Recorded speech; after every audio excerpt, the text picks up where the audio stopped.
Welcome to video 30 of Gamer to Game Developer Series 1, and in this video we're going to implement player starting points.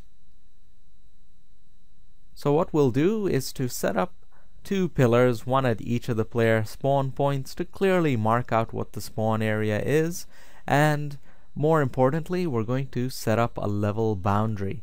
So when the player starts to leave the level bounds, they'll get a warning message that they need to turn back, and if they don't, then they're just destroyed. So let's go ahead and start implementing it. So we'll start with setting up our player starting points. We'll start by creating two really simple textures. So let's make 512 by 512 textures. So okay, layer transparency, add alpha channel, and then clear it. So edit clear. And we'll use the bucket tool. I'll change the forecolor to a pure red, so just pure red, and I'll change the opacity down to 70% and fill that in. Okay, so that is my texture there. I'll save it now.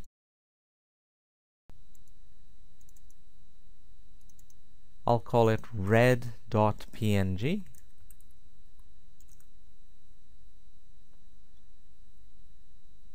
Or maybe I'll call it redpillar.png. Yeah, so that way I know what I'm using it for. So redpillar.png, and save that. Okay, now I'll change that. So I'll now use a full blue color instead. So let's go to, I'll just set red to 0, and I'll set blue to 255. Hit OK. And yes, opacity 70%, fill that in. Okay, so that's our texture, and I'll save that as bluepillar.png.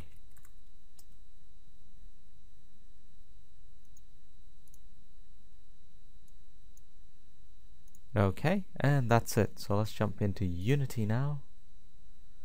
We should have our two textures. There we go, blue pillar and red pillar. Okay, so they're both there. Now we'll create two new materials.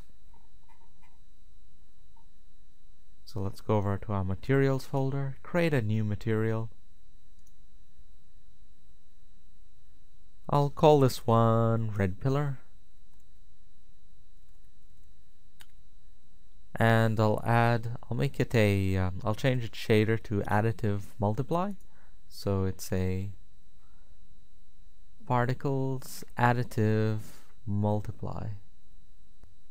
So right down here. Okay, now I'll select the texture. So it's going to be our red pillar texture. There we go. And I'll create a new material. So another material for the blue pillar, and call this one blue pillar. I'll also set this to particles additive multiply and select the blue pillar texture. Okay, so that's our material setup. So now let's set up the pillars themselves, but before that I might just have a look at the player spawn points, because I remember that both of them or one of them face the wrong direction when the player spawns. So let me check, is the spawn group blue facing in the right direction? Yeah, I think the spawn blue faces in the right direction, because that's the red player spawn point about there, and the blue arrow of course tells me that's the z-axis. If the way it points is the direction that the player will be facing, and I can tell by looking at the individual spawn points inside. Okay, so that's fine. So the blue one is fine. Let's have a look at the red. Yeah, okay, so red is facing the wrong direction. They'll always be looking backwards, and I want the player to face the correct direction when they spawn. So let's change their rotation, the Y rotation, put it to 180, so that the spawn point is facing the correct position.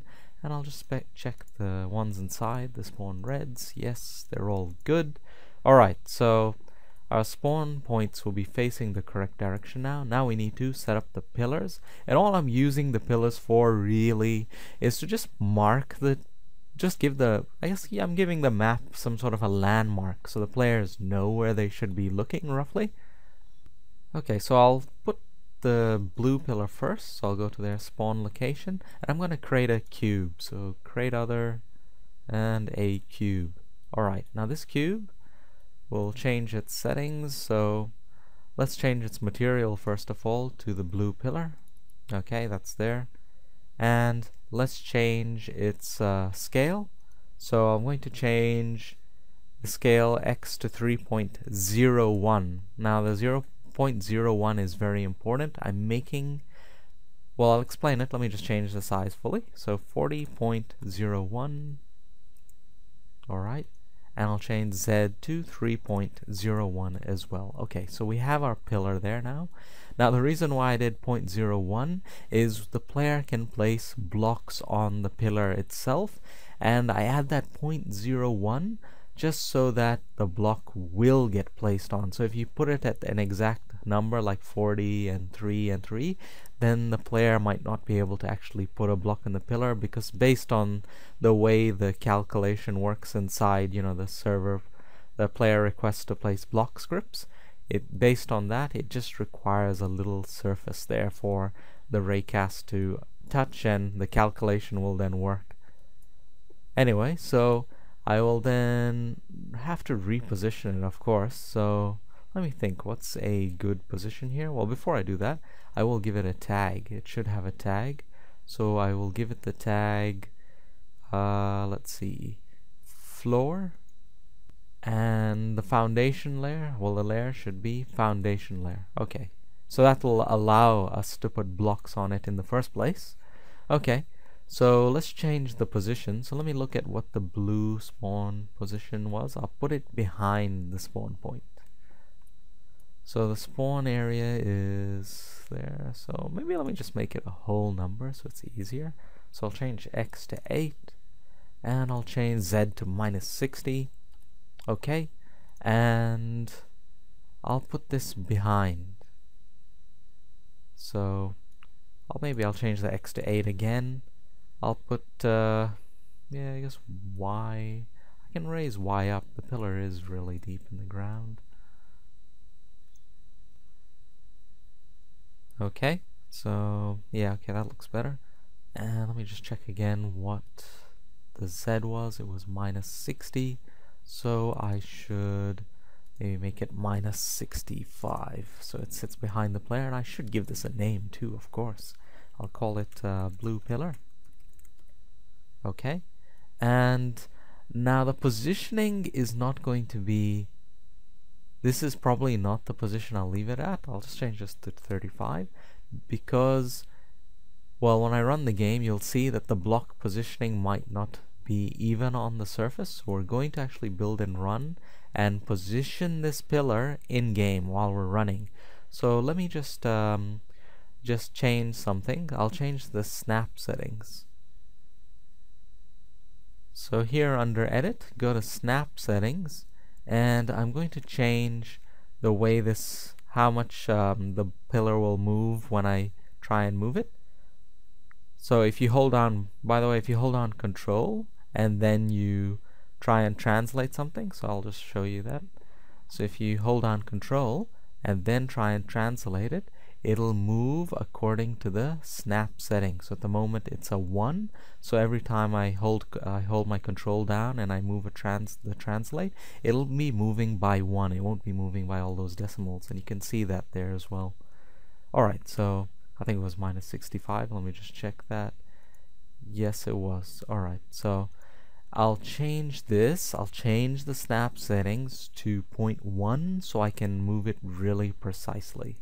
So I'll change it all to 0.1 and Z to 0.1. Okay. And let's build and run this.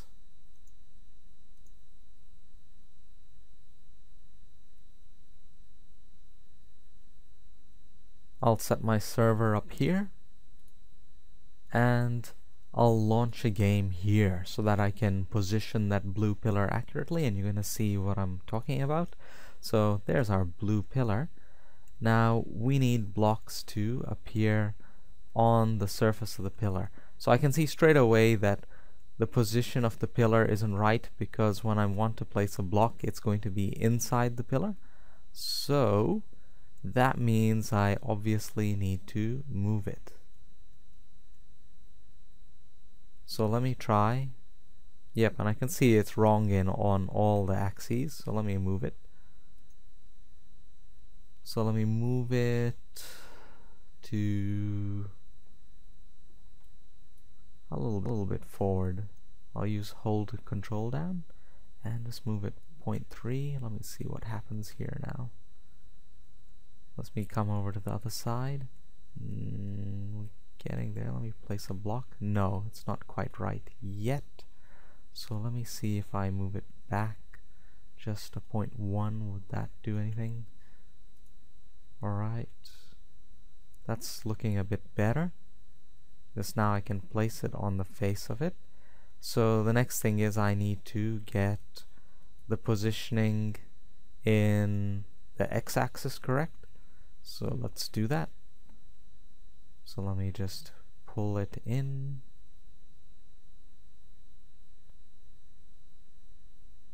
Alright, so that is looking closer. Yeah, actually that's looking pretty good. So I should be able to place on the edge. Yes, I can. So my positioning is correct now. I can place it on all sides of the pillar. That's good. Now let's check the top of the pillar. So I guess I'll change my block type to an air block and jump up into the sky a little bit more. Oh, maybe a bit too much. Alright, so that's a bit better. Now let me see. Alright, so the height is not quite right at the moment. Let me jump on top. Oh no, wait, I probably will fall through. So, okay. Let me jump a little bit more. Okay, yeah, I can see it now. So I'm basically just using the placed block as a reference for positioning this blue pillar. Now let me go ahead and move it up a little bit more. Okay, now that's it. That's what I was looking for. Let me change my block type, drop off a little bit. Okay, and yep, so the positioning is looking right. I might just try from here. Can I place the block on the edge? Yes, I can.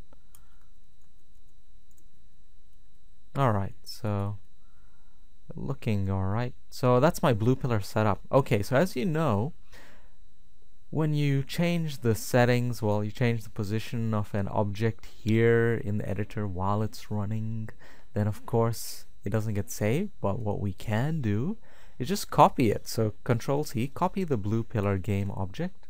Control C.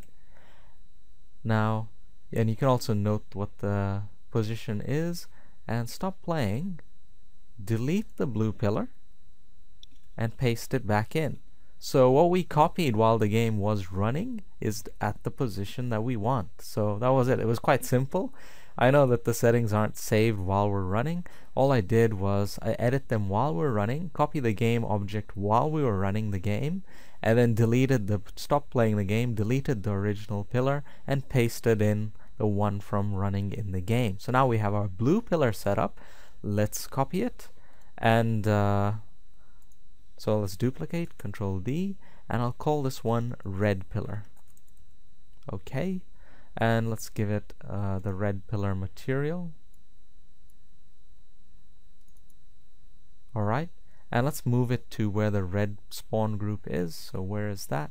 Its position X, so its Z is 46.8. I might just make that 47, and I'll change our red pillar to, say, 42. Okay. And, hey, wait a minute, that's a little funny. Why is my blue pillar? Oh, right. I have to change the material. That was quite silly of me. I changed the texture. I should have changed the material, not the texture. That was actually very silly of me. So let me change that again. I'll change the texture to blue pillar. Now I'll go over to the red pillar game object and change the material to red pillar. Okay, that's better. Okay, so now we actually have red pillar. Let's jump over to it. And ooh, it's a little bit too high actually. So this red pillar needs to be a little lower. So let's change it to say 33.2. Okay, so that's looking a bit better for me, but I need to change the other positionings. So let me have a look at our spawn group red and see its position. So X is 3. Oh, actually I want the red pillar to be sitting back some more. So I could always set the red spawn point to be more in front. So let me click back on that. Spawn group red.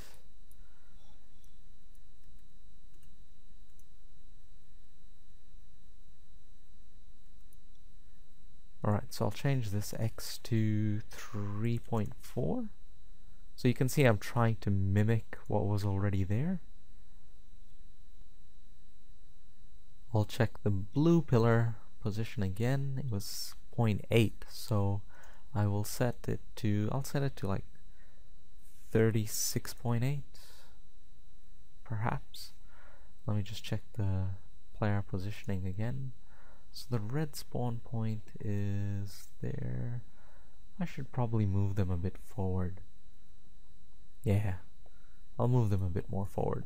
So I will make them come forward here so that they're just over the ground. They're much more in front. I'll lower the height to like 17 so it's not such a big drop for the players. Let me just check that they won't fall through the ground. I'm hoping that they won't. And let me set this pillar back a bit more. So let me just check what that was again. So that was basically 33. So I might as well set it to 33 Z. And I'll change the red pillar to say 40.8. It's worth a try. Okay. Okay, so maybe I'll just run it and see. I see, of course I don't have to build and run the game again. The server, I only need that for setting up the multiplayer game. It of course doesn't have the red pillar that we just made or the position of the blue pillar. That's only in this game that we've just have in the editor. But for our purposes, we don't need to build and run again and then connect to a rebuilt server. No worries, because we aren't introducing any new multiplayer stuff. Okay, so let's have a look at the positioning. Nah, it looks a bit off to me. Yes, it is a bit off. So that means I'll just have to reposition it. It's okay in the Z. It's just not okay in the X, so let's move it. So I'll change the red pillar position in X, and as usual, as before, I'll use the hold control down and just move it a little bit. Okay, there we go. That's looking better. And I can place blocks on all sides of the pillar, all sides. Okay, so let's fly up into the air and see if we can fit blocks onto the very end correctly. No, we can't, so that means I do need to raise the pillar a little bit. So I'll raise it. That looks about right from where I am, but I should really get there and then see. Okay, now I'm on top.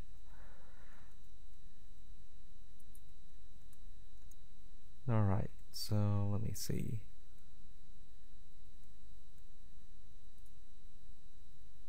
Yeah, that looks right. It looks like I can actually place the blocks correctly, which is important.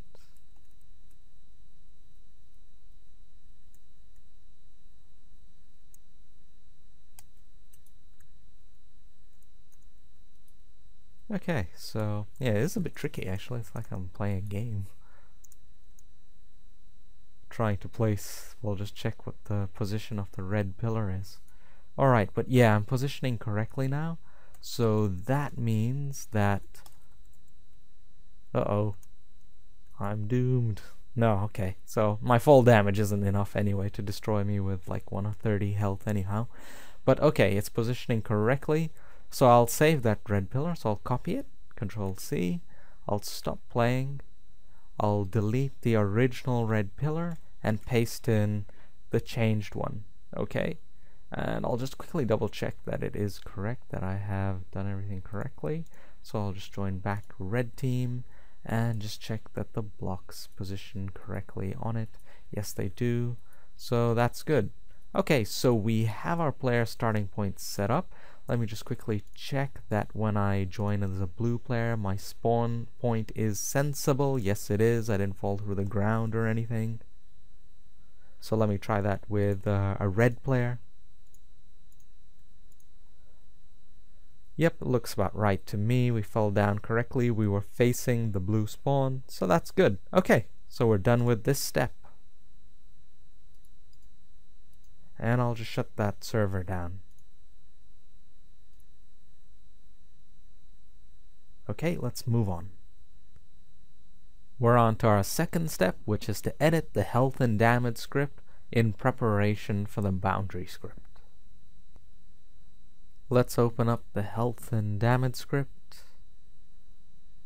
So let's go through. Okay, there we go. It's a long list of scripts that we have. Alright, and I'll add a new summary comment here, which is that this script is accessed by the boundary script, which we'll introduce in the next step. By the boundary script. Yep. Alright, and we have two new variables as well. So after the rocket damage portion, I'll put in public bool entered destroy boundary. It's quite a funny name actually now that I think about it, but okay, is equal to false, and public float destroy boundary damage is equal to 1000. So that's just a fatal amount of damage for our players. So let me just check that I got that right. Enter destroy boundary, yep, is equal to false. Okay, now let's go over to our update function. Inside here where we have I was just attacked is true. So we have a new portion, basically like this hit by blaster stuff, etc. So let's keep going down to after the rocket bit, and let's add a new portion of code that, and I'll write the comment that if the player tried to leave the level, then a fatal amount of damage, is applied. Alright, so if entered destroy boundary is true and destroyed is false, then let's apply that damage. So my health is equal to my health minus destroy boundary damage, and my attacker, we'll just give it a name, is equal to left level bounds. So everyone will see the message that this is how they got destroyed. So left level bounds, and we'll just copy the RPCs up above. So network view, yep, update my current attacker everywhere and update my current health everywhere. So let's copy paste. And I will also set the boolean back to false. So entered destroy boundary is equal to false. And I'll save that. And that should be it for our health and damage script. So let me just go to Unity and check there's no obvious errors. Okay, so let's go to the next step. We're on our last step, which is to implement the boundary script and then discuss how it works. I've copied in our boundary script and we can open it up. I'll just briefly go through what it does. So we're going to attach the script to both players, and when the player leaves their level boundary, they'll get a warning. If they go further, they'll get destroyed. And well, let's just go through the code here. So what I've said is very simple.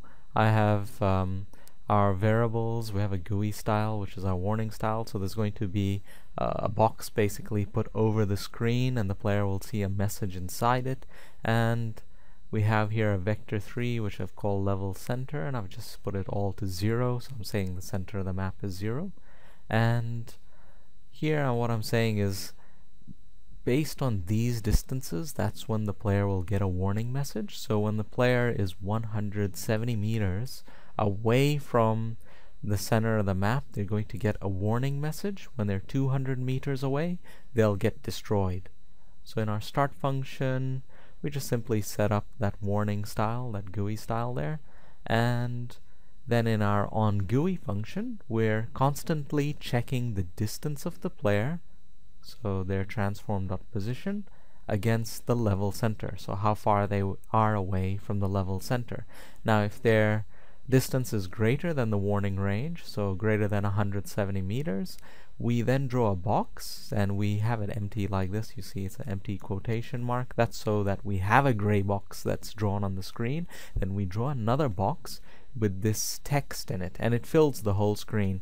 A box that has text in it, it won't have a background color, so that's why I have this previous box being drawn there.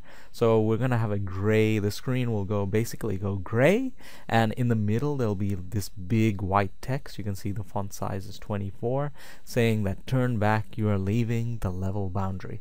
Alright, but now if the player continues further, so if their distance is greater than the destroy range, 200 meters, then we access their health and damage script and just turn that boolean to true, that entered destroy boundary. And of course I was just attacked, and that'll destroy the player. So very simple. So let's go ahead, attach it to our players. So let me jump over to player red and attach this boundary script to them. Okay, and I'll go to player blue and do the same thing. Attach the boundary script. Alright, now there's something more that I would like to do about our pillars. Now that I think about it, I've been looking at this red pillar, I can add a point light here to just make it a little bit more interesting. So I might just do that. So I'll select the red pillar, and I'll then go component, and I'll then make a light. So rendering light, and it's just going to be a point light. Set the range to like 11, and oh wait a minute, I've realized what I've done. I've created the light inside the pillar itself, so it's of course going to be in the middle. So let me undo that. I don't want the light inside. I want the light as an independent game object, so I should have done game object create other and just created a point light. That's better. Alright, and now I have to reposition it, so let me set the position to X is to 3.6. I'll set Y, well Y can be whatever, but point light's Z should be 40.8. And I will change the color of this point light to a pure red, or should I? Nah, actually why not, let me just change it to a different color. I'll change it to something more interesting. I'll set the green to 60, and I'll set the blue to 60 as well. Alright, so it's a bit of a lighter red. Okay, and I'll set the range to 11,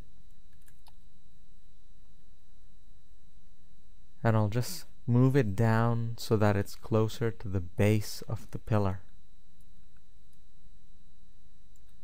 So there we go.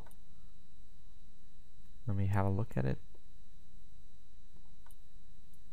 So let's see what'll happen if I say put it at say 16. Yeah, okay, that's good. Alright, so then I'll just take this point light and drop it into my red pillar. There we go. Okay, now I'll go to the same thing for the blue pillar. I'll game object create other point light. And I'll change the color to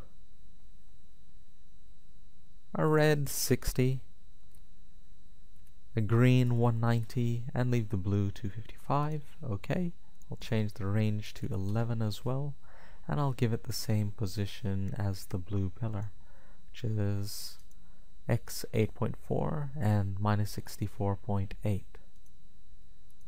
So 8.4 and minus 64.8. And then I'll position it down. So bring it down.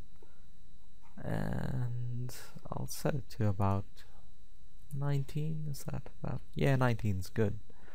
Alright, so that's our light setup, and I'll just drop it into the blue pillar. Okay. And I'll save that. So our players are set up, our spawn points are all finished. Let's go ahead and build and run. So file build and run.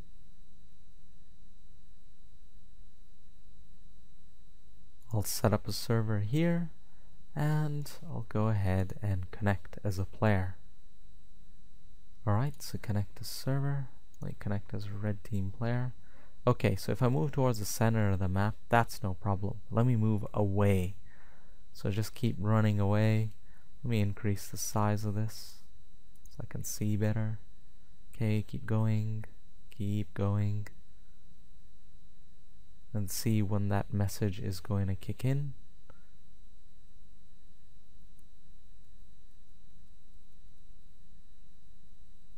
Alright, so there it is.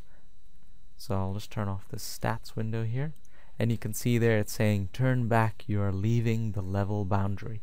So if I face back, okay, then I'm okay. The grayness goes away. But if I keep going, well, let's just keep going. I'm going to get destroyed, basically. Yep, and there we go. I'm destroyed. So I'll have to respawn. Alright.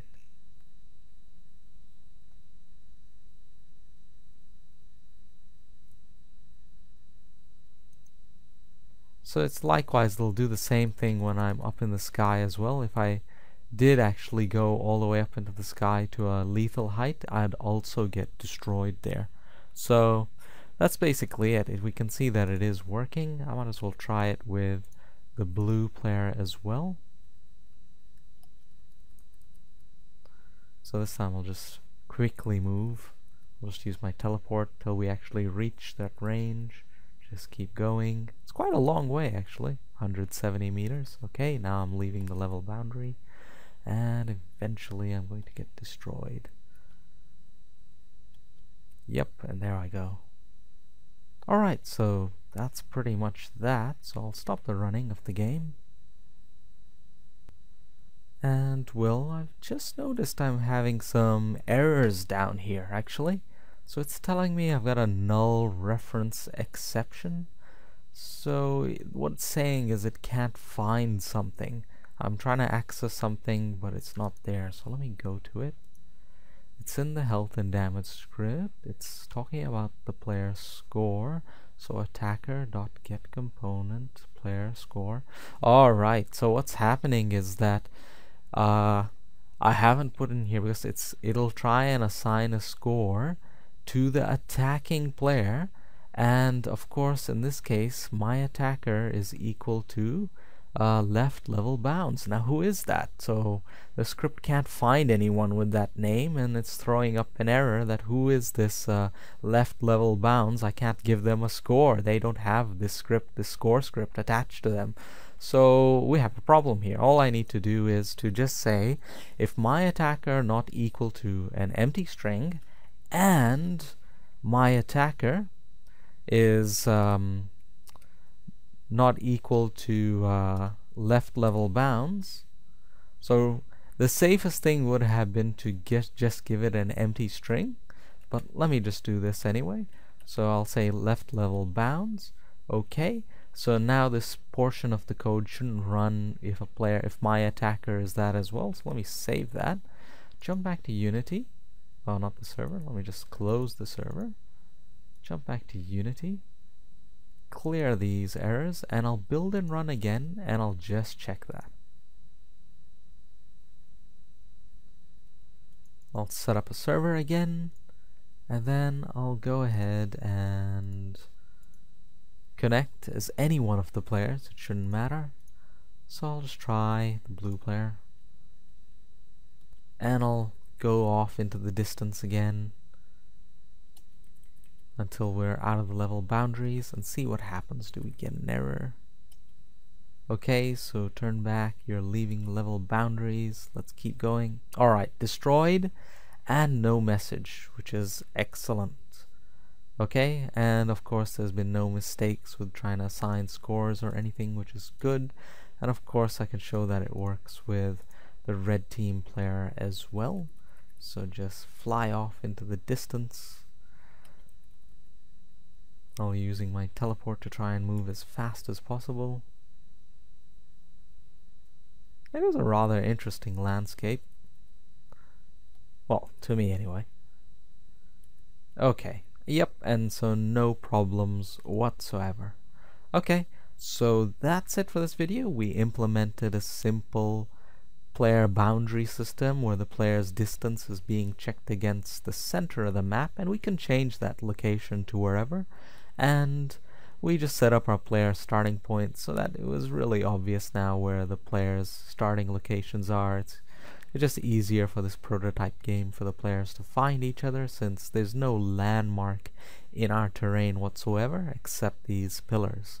Okay, so in the next video we're going to implement options, so settings, being able to change game settings like, mouse sensitivity, being able to change volume, though we don't have any sounds, but volume anyway, and we'll introduce some simple server optimizations for, getting rid of the grass and getting rid of sound on the server. So if you're a player who's playing, you won't hear two sounds, one, like if you're the server and you have a player, then you won't hear sounds from your server and from your player as well.